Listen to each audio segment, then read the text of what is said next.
Welcome to Concussion Talk Podcast. This is episode 112. I'm with Melanie Wienhoven. I messed up again, but Melanie, you want to chip in and say what your real name is? Melanie Wienhoven. Wienhoven, right? Anyway, yes. Well, so I'll be talking to Melanie Wienhoven in a second, and but first I'll stop for a word from my sponsor, Head Check Health. Concussion Talk Podcast is presented by Head Check Health.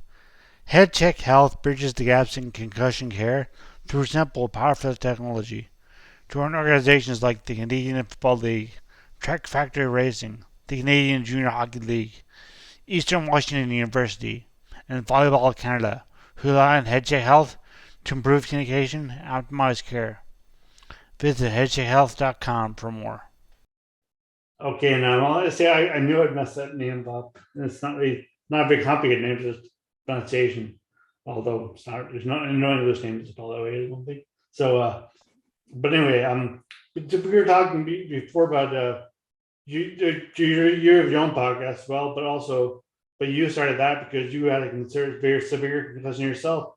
And so, do you want to just tell us about how, when and where did you get your concussion? Sure, of course. Yes, I sustained my concussion back in 2012. So I had just graduated university, and I had just started a traineeship at a Dutch corporation. And one day I was cycling back from work to home, and while I was doing that, I had an accident with my bike. So I had this little basket in front of my bike where I put stuff in. I've seen pictures of Amsterdam paintings of women on bikes with the little basket in front. Yeah. It was exactly that, was it? Well, no, it was. I think those are more solid. So the problem was that mine was quite it wasn't of good quality. So it was just. It was like those ones are with crates. The ones you see mostly in the pictures, but mine was just fixed with one, I think aluminum, I don't know what you call it, not even a bolt, hook or something. And I always put a lot in it because they are very practical. But what happened was that in the end it went down, so it was loaded too heavily all the time, and it bent down, and then it started pressuring my headlamp. And in the end, I didn't notice this process, but in the end, was it dark out? No, it's just 4:30 in the afternoon or so after work, or 5:30. I think 4:30 is a bit early. Not important. But it was light, it was summer. And then my headlamp broke off because of this pressure, and then it flipped in between of my spokes of the front wheel, and so my front wheel blocked, and then I was launched forward over my steer. And I landed on my hands and my knees on the street, and then everything happened. So a lot of experiences happened at the same time. So for example, the first thing that I remember was that there was this very sharp pain inside my head, inside my skull. I always describe it as it felt like a pin pierced my head. It sounds gross, but it's just the way it felt. And it was cold and hard. And then I couldn't see, so everything turned black, and this high-pitched ringing started in my ears. So all of these sensations came over me, and it was really, I don't know, it took a long while in my experience, but in hindsight, I've of course thought back to this moment a lot. And in hindsight, I think it was only maybe 30 seconds or 90 seconds stops that all of this happened, and someone grabbed me off the street because of course I wasn't safe. And I felt his hands, but I just couldn't hear him. I heard a sound, but I couldn't understand words. I couldn't see anything. Everything was black. I still had this tone in my ears. It was a really, really strange experience. I'll bet. Yeah. So I mean, so did you know you hit your head, or you just thought I fell off my bike and I hurt my? Did you hurt anything else, like your Well, I leg had a or? whiplash. Okay. Yeah. So it was the whiplash movement that my body made. And actually, I didn't even hit my head. So this Okay. is a very important thing that I always tell people, because Yeah. I also thought this, and that's why I just drove on afterward. Yeah. I thought I had to hit my head in order to have a concussion. So it Yeah. never occurred to me that I have one. Yeah. But it was because of this whiplash movement that my brain was smashed into my skull, as a matter of fact. And that's how you can also get a concussion. Exactly. That's a pretty good point. So did you? You rode just rode straight home, right? And then you said, Yeah. I heard you another podcast say you just went to bed then and woke up the next day and continued on like normal, basically. Yes. Yeah. I thought it was all a nightmare, literally. So I went to bed because I was so tired I could just sleep. Well, there was also this first sign of that something was wrong, because I would never sleep at 6 p.m. Sorry. Yeah. But then the next morning I thought, okay, I'll just go to work. Yeah. And I didn't notice anything wrong. So I just got dressed, I packed my bag, and then I went outside to get onto my bike.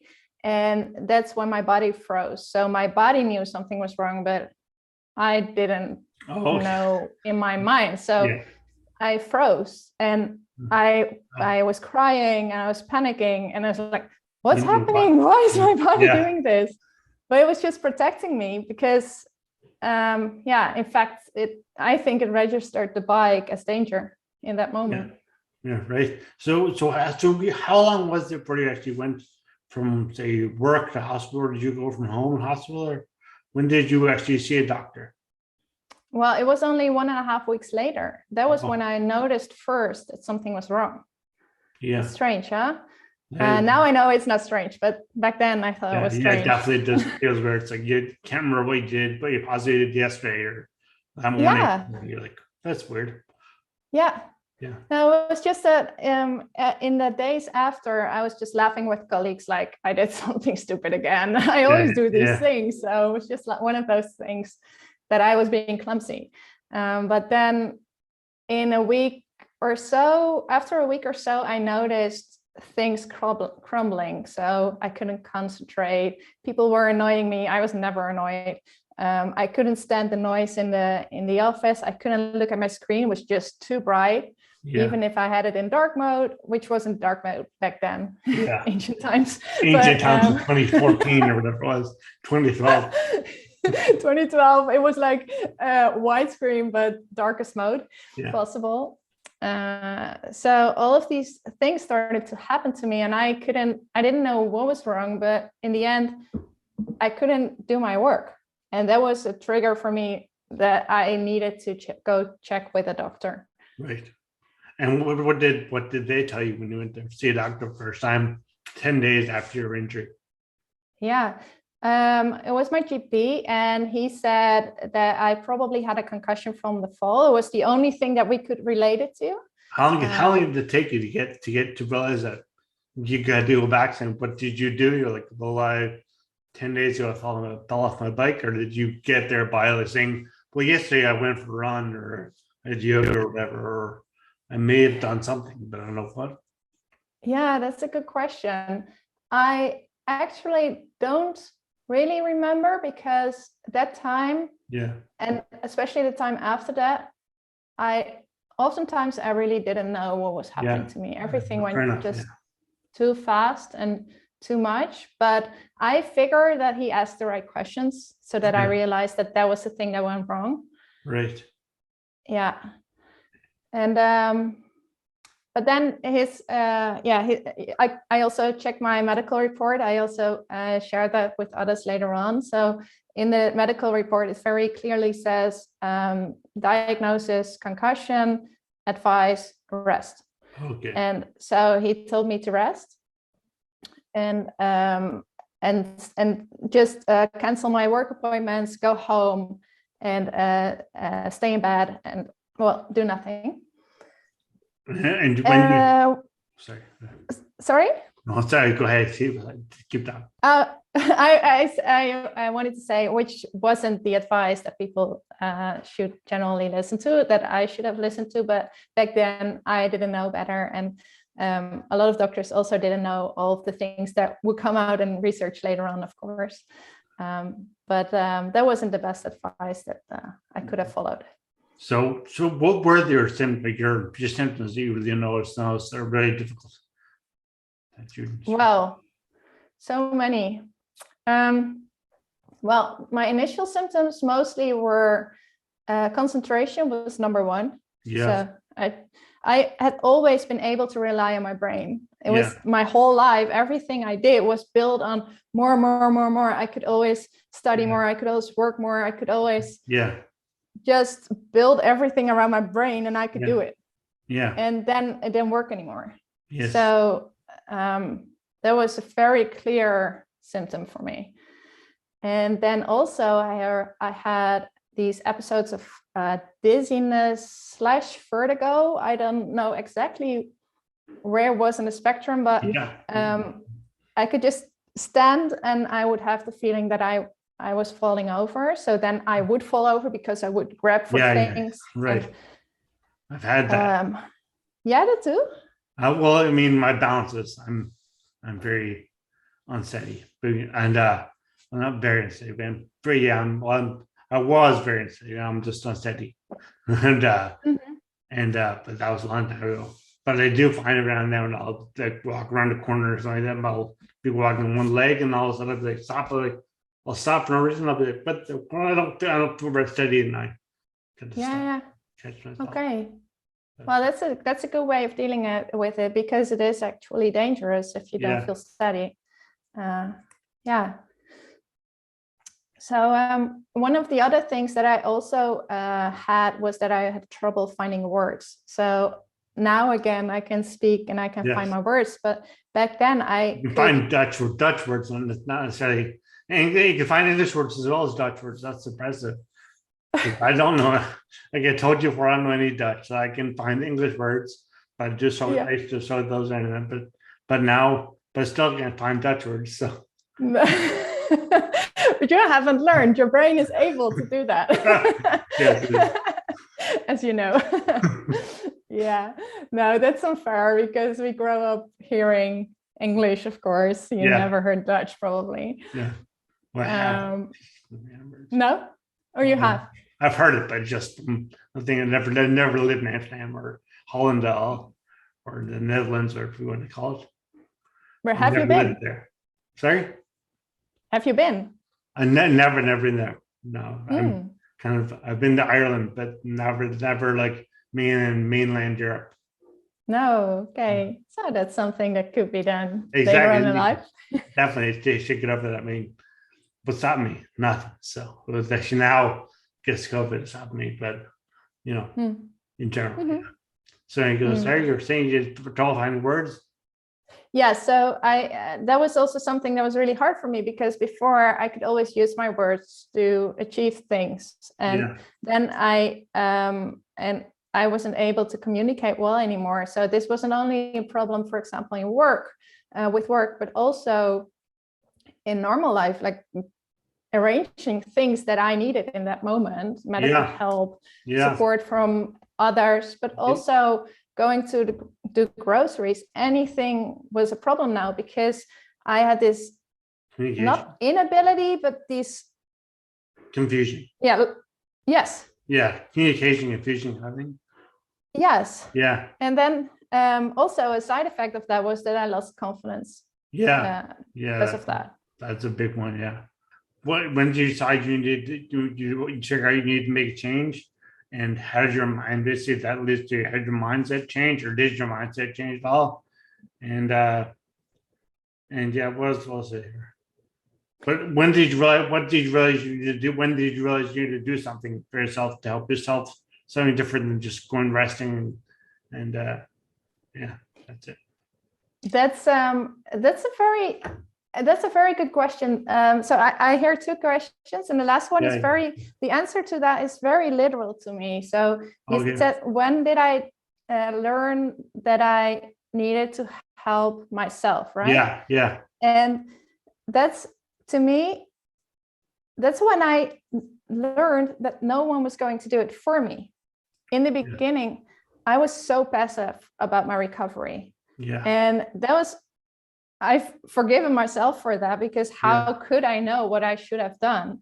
yeah, Plus, the doctors were always telling me that recovery was achieved because of passive behavior, like rest, wait and see, avoid stimuli. And in the end, this didn't yield anything else than that my entire life, almost my entire life, just fell away, and my identity even eroded. And I had trouble remembering who I was and what I wanted to do with my life. All of my dreams, they weren't worth nothing anymore, because I couldn't even live a part of that in my daily life. Yeah. And in the end, that left me in such a place that I realized that the only one who was going to change it, even though other ones would have so much wanted to help me, and other ones were trying to help me, how could they have known? Yeah. Even I didn't know, but I still knew a little bit more because I was experiencing it, but they didn't have an idea as well, and they couldn't have. So that's when I realized that I needed to be the one to change everything. And if I wanted to change it, I needed to make it my highest goal in life at that moment. So that's when everything. So what did you do then? What did you when you realized, oh, yeah, I need to do this and do exchange? What did you actually do?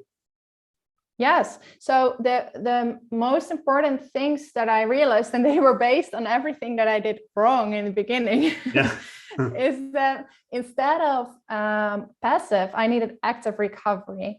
And active recovery involved a lot of lifestyle changes, involved conscious and consistent habit training, but also a lot of well-controlled brain training, exercises, but also whole programs that I all incorporated and improved upon over time. And that entire package is, in the end, what helped me recover. And it's not like a magic pill, right? You've also experienced this probably. So there are a lot of aspects that come with it. And it took me, I think, 3-4 years in order to figure all of it out. And then after 5 years after my recovery, I started feeling only then that everything came together. And that's very interesting, because a lot of doctors told me, and I hear others saying this as well, that they have been told this as well, that brain injury after 2 years can't recover. I heard that, I heard that too. That isn't true. Yeah. No, it's not. I did it more than 5 years after injury. And but the most important thing is that it didn't have to take this long. Had I known everything that I had learned, it would have been faster. And that's why in the end I created the Cure My Concussion course, so the course that I made. And that's where I bundled all of these things, all of these aspects in there. So strategy, but also tools, everything. That's fine. You literally get the camera, the video feed just kind of sped up for 1 second. You're doing that thing with their hands. It's a little flurry of the hands, but anyway, that's for you and I to laugh at. It was no else can see this. But so that was your Cure My Concussion course. But you also have this Lifeyana. Is that your whole program, or your whole, I guess, not company? What is it? It's a charity organization. Yes, organization. So back when at that lowest point, when I realized that I needed to make the change, because otherwise nothing really would happen. I really felt this need, because at that moment I felt like I had lost almost everything about who I was before. And I wanted no one that I could have an influence on or impact on to go through the same thing. So in that moment, I felt this very strong drive, not to do it just for me, but to then, after I recovered, come back and help others who are going through the same. That was so, like, it just came automatically. It's not me, it's all of us. Yeah. And we have to change this. We have to change what's going on, and that a lot of doctors don't know what's going on for us and all the side effects and everything. So that's when I knew that I was going to do this. And then now it's like 6 years later, now it's here. That's great. And yeah, and I could, of course, I wanted to make it into an organization where I could do this from. And I was looking for a name, and that's when Lifeyana came up, because Yana is in American, it's an acronym for "You Are Not Alone," which is my most important message. Yeah. And also, I'm always studying Buddhism, and Yana is also a Buddhistic term, which represents so much as a vehicle that helps you on your road. That's a bit of the rough translation. Yeah. But I would like to help people on their roads to recovery. Nice. So that's how that came to be. And Lifeyana it's just a name, but the whole idea is to help people learn from my lessons and to help them recover faster. Oh no, I think that's amazing. It's great because you can put it all in one spot, because I know even like as many people as I've talked to this, and my injury was 19 years ago, almost 19 years ago. And and then like, I read neuroplasticity from my physio, who was just done a course in Chicago, and I was in St. John's in Canada, but she had done a course, like the year before or a few months before. But there was it's like the neuroplasticity, which I know you talked to this doctor on your podcast about neuroplasticity. She mentioned that to me, and I learned a bit about it, but she did, but it was more just interest, and she also took a course on it. She's more interested. She's an amazing physiotherapist, but and also the habit training you said was important, and I interviewed this woman also was last spring or 2 springs ago. No, anyway, last a while ago, and she doesn't in Canada, small town, not small town, but smaller than Ontario towns, so it's bigger than the town here. But anyway, she does the habit training, habit coaching, that sort of thing. She had been herself, and she thinks that habit training, habit by practicing habits is just an essential part. And you learning habits and training your brain, and training your brain is something that I've definitely heard a lot of. So I think that's really important, just to learn how to train your brain, and they put it all in one spot. It's just amazing.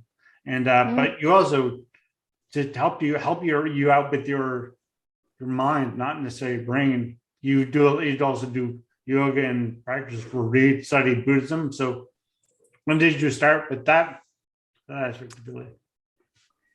Well, yoga I started back when I was recovering. So about, I think, half a year after I sustained my injury, my roommate came to me and said, well, I have this yoga teacher and I think you should go. It's perfect for you. I was like, yoga? Yeah. I'm not for that. Not for me. And she asked again, and then I said, okay, I will go. Yeah. And that was partly because in my rehab program back at the time, there was also mindfulness training. So I had already tasted a little bit about it, and it was very calming. So then I went, and since then I've been hooked. So and you teach it now too. You teach. Yes. So what type of yoga do you teach? Well, my what do you call it? Like training was for vinyasa, so very active form. But my lessons are more, I call them often slow flow. So it is active, but very much listening to your body, having time to respond to what's going on. So doing that for almost 10 years now. This will be 10 years. 2012 was when your extension was. This is 10 years. So You're doing yoga, yes. Yeah. And yeah, so that's again, that's also I love it. And so where did this Buddhism come from? Did it come from when you started taking yoga or mindfulness training? Did you get into Buddhism then, or did you always have interest in Buddhism? You said, I'm sorry, I didn't really Oh, understand sorry. what you asked me when Buddhism you asked about, right? Yeah, basically Yes. just that'll trigger it enough to know. Yes. So the interest in Buddhism, I think, yeah, it's a mixed influence, but of course, yoga already triggered a little bit. Yeah. Then I was learning, so about 2015, 16, 17, something like that, I started looking into trauma recovery and healing, psychological healing, I mean, and that's when I found all of these pieces all pushing me toward Buddhism. Like you have books about self-compassion, for example, just in general from Western scientists. And I would read a book by the Dalai Lama about joy, for example. And Desmond I read that one too with Desmond Tutu. The Book of Joy? Yes. Desmond Tutu and the Dalai Lama, yeah. It's my favorite book. You know it. Oh, that's wonderful. Yeah. How did you like it? That was great. I mean, I don't know if it's my favorite book, but it's definitely an amazing book. It's not generally just how I read, but it was incredible. It's just fun, just nice, just give you a nice feeling. Positive. Exactly. So that was very helpful. But all of these things were pointing me toward, okay, study Buddhism. And then I thought, okay, I'm going to study Buddhism. So then I found Thich Nhat Hanh, who recently died, passed away. But he taught me a lot about Buddhism, and I'm still studying to this day because he's such a great teacher in his books. Great. Well, geez, that's it's an incredible story, and thank you so much for sharing it. We're going to do your podcast now in a minute. I went up after we finish this, obviously. So we'll have to just stay on after. But first, before I say goodbye officially, to talk about your website, your Facebook, your social media, your YouTube, whatever, where can people find you? Yeah, where people can find us. So for example, especially on Lifeyana.com. So that's the website. And Lifeyana? Yes, exactly. Okay. Lifeyana. Wow, that went well in English. It did well. It was very impressive. .com, and that's where people can find blog posts, for example, but also download free materials and find the Cure My Concussion course if they are interested. And also on Instagram and Facebook, it's at This Is Lifeyana. And then, of course, Concussion Stories is the name of our podcast, which you can find on almost every channel that you want to search on. Oh, so. Great. Yeah. I don't know what to say. We're going to find your podcast like online. Yeah, somewhere. It's there beneath or somewhere. Yeah. So, okay, well, we'll talk very, very shortly. And so thank you so much. And thank you for listening. And I'm not sure when the next podcast will be out. This will be out February 7th. So it's from February 8th, this one will be out. Today is February 8th. Listening to it on today, it's at least. And the next one actually will be out on February 15th after this. So thank you so much for listening, and great seeing you. And obviously I'll talk to you soon, Melanie. And thank you so much, Nick. Thank you. Music at the beginning of this podcast is by Ben Sound, www.bensound.com.